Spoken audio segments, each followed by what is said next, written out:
확실하게 이제 정확한 건 없으니까 녹취된 내용을 가지고 추정을 좀 해보고 있는 건데 강미정 대변인님 네. 확실한 건 함성득 교수 얘기가 나오고요. 또 윤상현 당시 공천관리위원장 얘기가 쭉 나오는 거 보니까 뭔가 명태균 씨가 당시 윤석열 대통령 내외 결정 과정에 대해서 면밀히 알고 있는 듯한 그런 대화 내용으로 저는 추정하는데. 네, 거주지였던 그러니까 윤석열 김건희 부부의 거주지였던 아크로비스타에 수차례 방문했다라는 진술을 일단 명태균 씨가 먼저 했죠.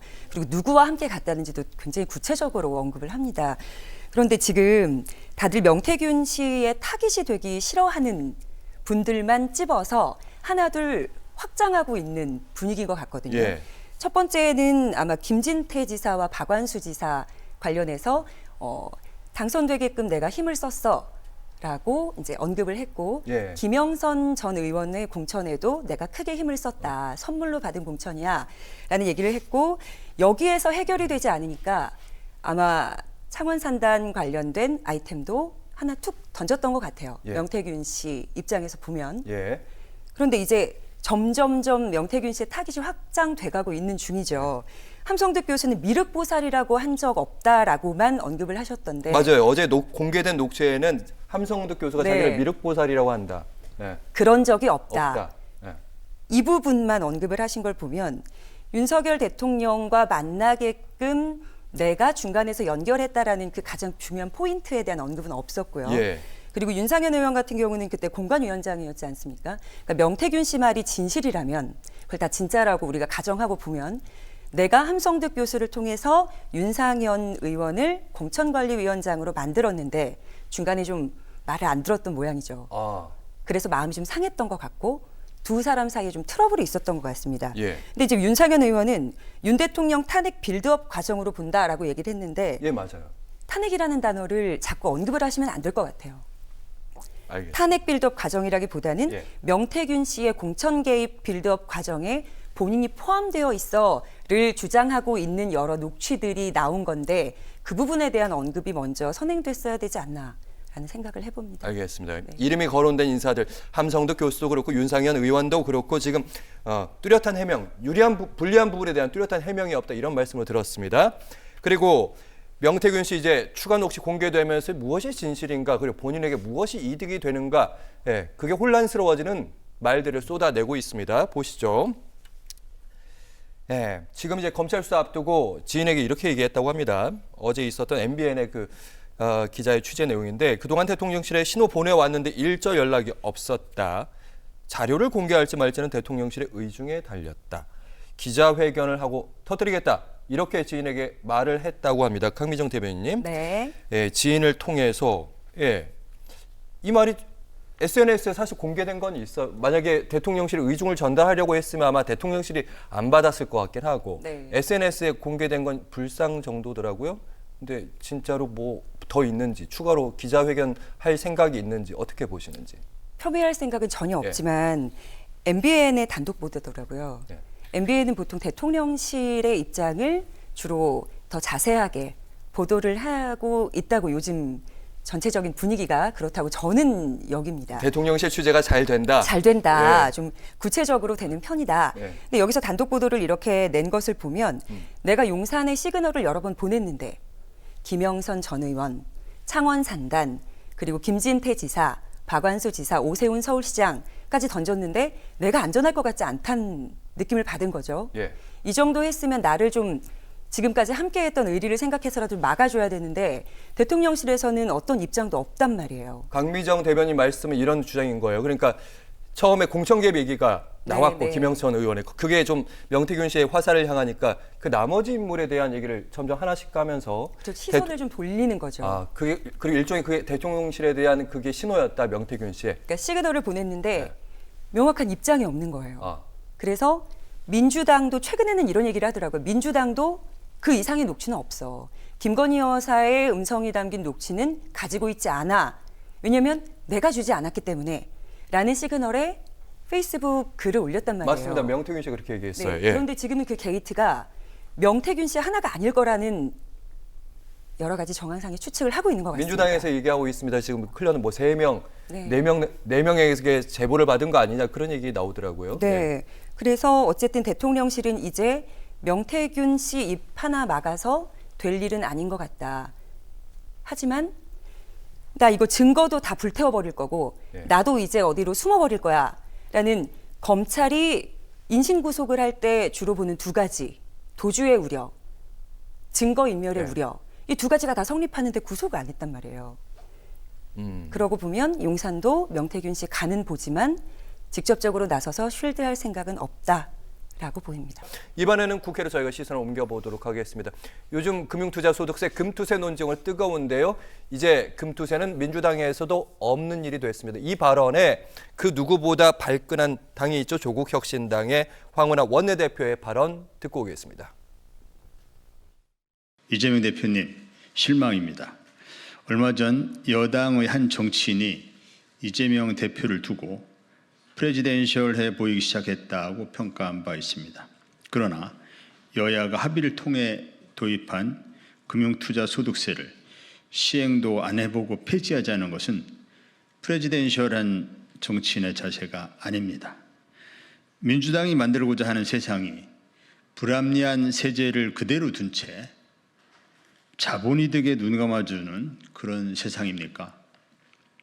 2년 연속 대규모 세수 펑크로 세수 경보가 울리고 증권 거래세도 폐지되는 마당에 금투세까지 폐지하면 이재명 대표의 대표 철학인 기본소득 정책은 어떻게 추진하겠다는 것이며 13조 원의 예산이 소요되는 민생회복지원금은 또 어떻게 마련하겠다는 것입니까?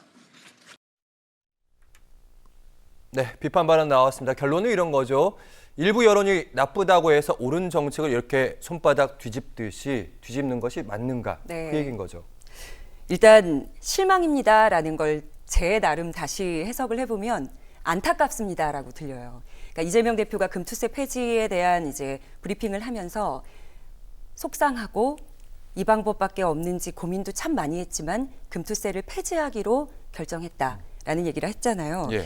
그런데 저는 주식 투자도 해본 적도 없고 보유하고 있는 것도 없지만 일단 국민의 눈높이에 맞는 이야기를 한번 해보자면 소득과 수익이 있는 곳에는 세금이 있습니다. 그러니까 누구도 그거는 아마 반박을 못할 거예요. 그렇죠? 그리고 2020년에 추경호 지금 현재 국민의힘 원내대표의 대표 발의로 국민의힘과 민주당이 합의해서 2025년에 금투세 시행을 하기로 약속했던 부분이거든요. 근데 금투세를 전제하에 지금 주식은 사고 팔 때 우리가 그러니까 편의점 가서 껌을 사도 거기에 이제 세가 붙어 있지 않습니까? 부가가치세가 붙죠. 그러니까 사고 팔 때 그냥 그때만 이제 거래세를 내는 형식으로 유지가 돼 오다가 한 번에 다 없애면 그러니까 안정적이지 않기 때문에 금투세가 다 도입될 때까지 점차 거래세를 낮추는 방향으로 지금까지 오고 있었단 말이에요. 네, 그렇죠. 예. 그럼 거래세가 없고 그건 0으로 수렴할 거고 금투세는 이제 폐지된다 하면 지금 증시에서 우리가 걷어들일 수 있는 세금 0원입니다. 아, 그 그럼 세금 모순이 발생한다? 어디다 그 세금만큼 우리가 세비를 받을 거예요. 예. 세금을 거둘 수가 없죠. 그리고 한 가지 좀 정말 안타깝고 속상한 건 금융투자소비세, 그러니까 금투세 때문에 주식시장이 어렵다라고 저는 보기가 좀 힘들다고 생각을 합니다. 지금 일단 윤석열 대통령의 국정 운영을 보면 첫 번째, 지금 전쟁이 언제 날까 두려워하는 국민들 굉장히 많고, 그러니까 안보 위기 상황이죠. 대통령실에 오물풍선 떨어지고, 서울 주요 저희 아이 학교 운동장에도 오물풍선 떨어져서 삐라가 돌아다니고, 그러니까 그쪽에서 보낸 전단을 말씀을 드립니다. 예. 그런 상황에 어떤 외국 투자자들이 한국 주식시장에 투자를 하겠으며, 두 번째는 중국이랑 러시아가 주요 대한민국의 수출 국가인데 외교도 다 파탄 나지 않았습니까, 지금? 그냥 우리가 솔직하게 직설적으로 얘기하면 외교 파탄 상황이잖아요. 그러면 그쪽에서도 투자가 안 될 거고 우리 어떻게 무역 좋지 않을 거예요.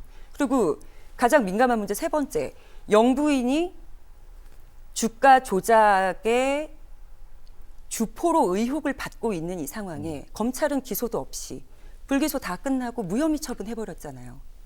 그러면 외국에서 보기에 금융 투자를 하는 곳은 어쨌든 신뢰가 바탕이 되는데 대한민국 대통령 영부인이 주식시장에서 주가 조작을 해서 23억 원의 수익을 올렸음에도 저쪽은 그렇게 그냥 주먹구구로 알아서 돌아가는 시스템인가 보다 하고 대한민국 주식시장의 신뢰도는 바닥을 친 거거든요.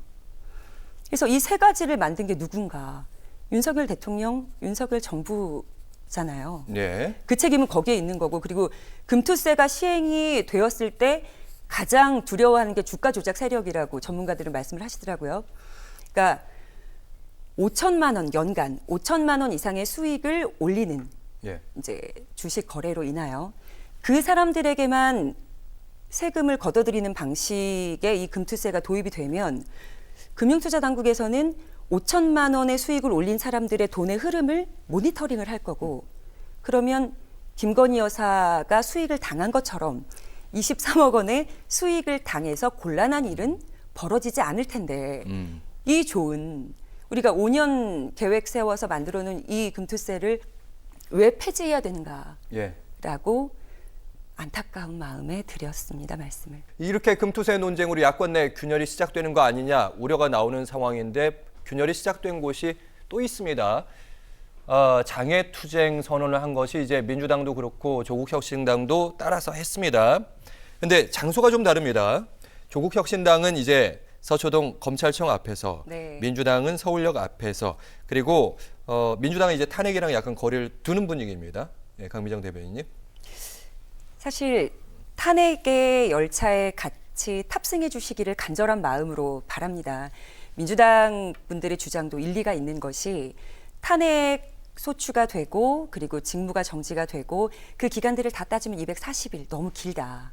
그래서 자진하야하거나 개헌을 통해서 임기 단축을 하면 우리는 그만큼 덜 고통스럽지 않을까, 줄인 시간만큼.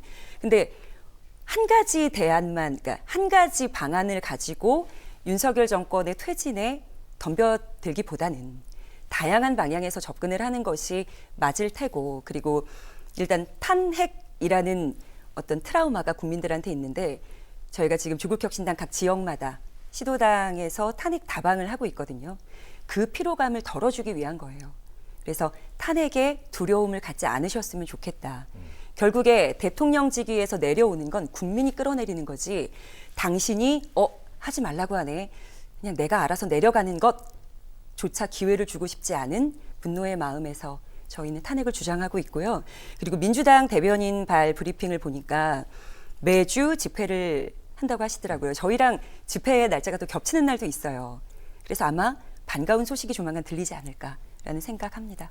반가운 소식이라면 함께하는 날이 오지 않을까, 이런 말씀으로 네. 들었습니다. 오늘 있었던 정치 시사 현안 이종훈 시사평론가 그리고 강미정 조국혁신당 대변인과 함께했습니다. 고맙습니다. 고맙습니다.